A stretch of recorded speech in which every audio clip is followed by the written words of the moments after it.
Hello, Hello, how are you? I am very well, thank you. Okay, I'm Sam. What is your name? Hi, Sam. My name is Noah. Noah. Where are you from? Originally from United States. Okay, I want us to talk about travel experience. Well, sure. I have a Yeah, lot of travel experience. okay, how many countries have you visited? Right now, Thailand will be number 80, approximately.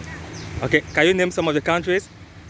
I've been all through Europe, Spain, Portugal, Germany, Italy, Greece, Denmark, Sweden. I've been in Croatia. I've been through Montenegro. I've been into Turkey, Romania, Hungary, Austria, and then I went down into Nepal, India. I lived in North Africa, Egypt. I've been in a lot of countries. Wow. Morocco. Yes. I loved Tanzania. I was in Tanzania, and I went to Ethiopia and the northern part of Kenya. Nice. Right on. Which country do you like the most? It's hard to say. Every country uh, has its differences in culture, has its differences in traditions, but I noticed they all have one thing in common. There's a common thread of humanity that runs through all cultures, in all countries, on all continents, and it's love, and it's family, it's curiosity. We're all the same people, although we look different. We may celebrate different things. We may even worship different entities, but in the end, we're all the same. Okay, nice. Yes, how many languages do you speak? I speak a little bit of I don't know, 7 or 8 languages. Wherever I am, I immerse myself into the culture because I think as a foreigner visiting a foreign land, um, it's obnoxious for you to expect them to speak English. You should be expected to take the time to try and learn their language and communicate with them. So everywhere I go, I try to learn a little bit, just enough to be kind and to show respect for this Okay, country. nice. So you said you speak how many languages? I don't know, a little Arabic, a little Hebrew, now a little Thai, some French, some Spanish, a little Portuguese, of course English, speaking Turkish, uh, and that's about it. Okay, when you travel, do you have problem communicating with people? No, I don't. No, I don't have any problem communicating. A smile, lower your mask, smile, show your sincerity. Don't speak loud, but try and before you get there to learn some basic stuff like some foods, bathroom, toilet, um, greetings, hello, how are you, good night, good evening, up, down, left, right. It's pretty easy. On the internet, you can get all of this information. Okay, nice. How old were you when you started traveling? When I was 12, I left my home in Miami and lived with my mother in Canada. So I go back and forth to Canada. I started doing most of my big travel, international travel, in 2013, 14. And then 2015, there was an earthquake in Nepal. So I quit my job working at a bank and I sell all of my retirement money and I go one way to Kathmandu, Nepal, and I proceed to build a school. I build a medical camp for students, rather the school for students, medical camp for victims of the earthquake. I gather a team and we teach, we taught basic first aid treatment because after a disaster comes the other disaster, which is cholera and small infectious diseases from cuts, wounds, bruises. lack of hygiene. So we go in with a team, myself, and we facilitate the aid. That's nice. I was hooked. From there, I was hooked. Okay, you have been to Africa. How was your experience in Africa? I liked that. I thought the people were very friendly. I landed in, well, first of all, Morocco is not real Africa. It's northern Africa. It's a Muslim country, and it was quite nice. I enjoyed myself, as well as Egypt. But when I travel, I go where the tourists do not go. So I go to the local towns. I stay in the small hotels. I do not stay in luxury hotels anywhere. I want to be with the locals, eat the local food, the street food. So Addis Ababa gave me that opportunity. I found the country, Ethiopia, very friendly. And it's the poorest nation on this planet, but the most generous people. Which country is the poorest? Ethiopia. Why do you think so is the poorest? Because the World Bank says that the GDP of the country is the lowest in the world. But my point is that the people who are there are the most generous I've ever seen. And I've been to some very wealthy countries, and they're not anywhere near as friendly and near as generous as the Ethiopian people. Okay, when you travel, do you have problem with food? With food? Yes. No, I eat anything. And it's interesting, I'm going to leave you one of the best travel tips I can give you. When you land in the airport, go to the bathroom in the airport, the tap water from the bathroom, and take and drink some of it. Odds are you're going to feel a little queasy a few hours later. The following day, drink a half a glass. Drink. The next day, drink a full glass, and you will be immune to anything and everything that is in the country. Your stomach will start to feel better. You will build the antibodies necessary as a traveler.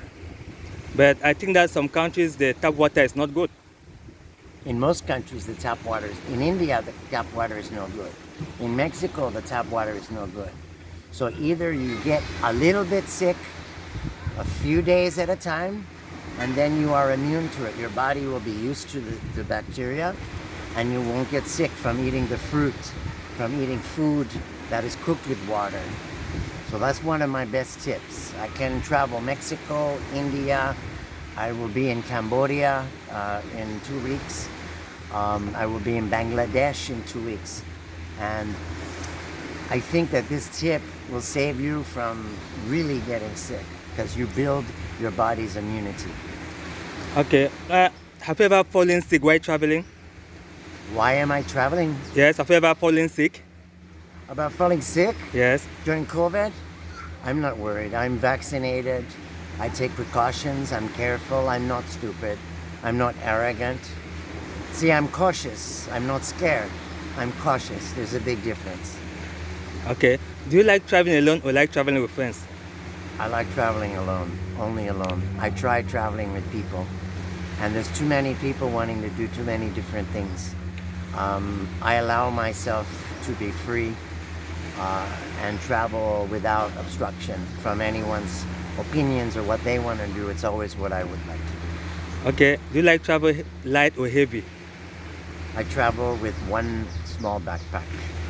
If I need something in a country, I will buy it, because too many times, I'll give you an example. I land in Charles de Gaulle, Paris, with shorts and a t-shirt and flip-flops in the middle of winter. It just happened two and a half months ago.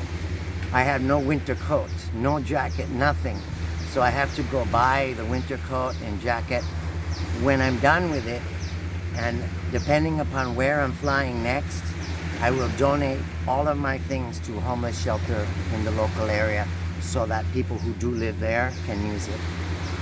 That's good. I don't carry it. Do you give money to charity? No, I don't. When you give money to charity, 95% of the money goes for administration, salaries, everything. No, if I'm going to help a people, I will do it myself. I will do it. It's called boots on the ground. I will go I will facilitate. I will ask the government permission. I will get the permission from the government to facilitate whatever aid I need to do. I will buy materials myself. I have training with American Red Cross. I can do medical training. I have construction training from previous jobs. I can do reconstruction and building. I have some teaching experience. If children need to learn English, I will teach them myself. That's good. Yes, you have traveled a lot. What have you seen in other countries that you cannot find in your home country? What are some of the what? I mean, what have you seen in other countries that you cannot find in the US? Everything. See, I'm not a traveler, and I want to make this clear. A traveler goes somewhere and they travel. Traveling is a verb. It's not a person. What I am is a nomad. Yes. A nomad is at home as he's moving to the next home. He never looks back to where he was and that's where he goes and ends up. No. The whole idea for me is the journey is the goal, not the destination. It's the journey. So yeah, I'm here in Thailand, and right now I didn't travel to Thailand. Thailand is my home, and I treat it and I treat the people as such. They are my neighbors, my friends, my people. And this is with every destination that I end up. I don't know where I'm going to be next week. I take a place here for 1 month. But there's an airport 30 kilometers away, and I will fly to Bangladesh. I will fly to Singapore. I will fly to Vietnam. Okay. What have you learned from traveling? I've learned that people are, in general, kind, loving, welcoming, that we are all more the same than we are different. Much more the same. Okay. Any advice for someone who wants to travel for the first time? Don't make any plans that if they don't come through, you'll be disappointed. Let the energy of the journey take you where it takes you. That's my best advice. Okay. Pick a place, but go with the energy that the place has to offer. Don't say no to anything. Someone offers you a different kind of food, as long as you know it's not going to kill you, try it, eat it. Eat life. Life is an amazing journey, and you should treat it as such. Okay. Interesting. What was your worst travel experience? It's a tough question, because it's a question involving duality. Good, bad, evil. And I don't have a worse travel experience, just a different one. I've had issues, never with people. I have the normal issues that come with travel. Okay. I don't have a bad experience. Okay, according to you, which country has the tallest building? If you like beaches, off the coast of Africa is Seychelles. There's 3 major islands. There's Mehi, Ladik, and Praslin. Fantastic. Praslin has probably the most beautiful beaches. Now I'm asking building. Which country has the tallest building? The tallest building Yeah. right now is Yeah. Kuala Lumpur in Malaysia, I believe. I think it's Kuala Lumpur, right? The tallest building, that's a strange question. That's a strange guy. I'm going to be in Malaysia probably again in 3 weeks. Okay. Because I'm right here. Singapore, Malaysia, Indonesia, Cambodia. I'm going to all of Southeast China. For the next year, I'll be here. Okay. You saw the tallest building in Malaysia. What was your reaction? Kuala Lumpur. Yes, what was it's your reaction? Magnificent. It's magnificent. But I'm not a big city person. When I was younger, I lived 20 years in New York, off and on. New York City, the biggest city in the world. Then we had the Twin Towers, and I think I visit them twice in Okay. 20 years. Nice. Are you a good swimmer? I am a good swimmer. Okay, nice. I am a good swimmer. Which beach is your favorite? Breslin, Seychelles Islands. Mm-hmm. It's my favorite beach. Nice. Do you like scuba diving? I don't scuba dive. What about snorkeling? I do some snorkeling in Hawaii. In Hawaii. Okay. Okay, thanks a lot. Thanks for talking with me. I really appreciate your time. No worries. Have a nice day. Right on. Bye-bye. Bye.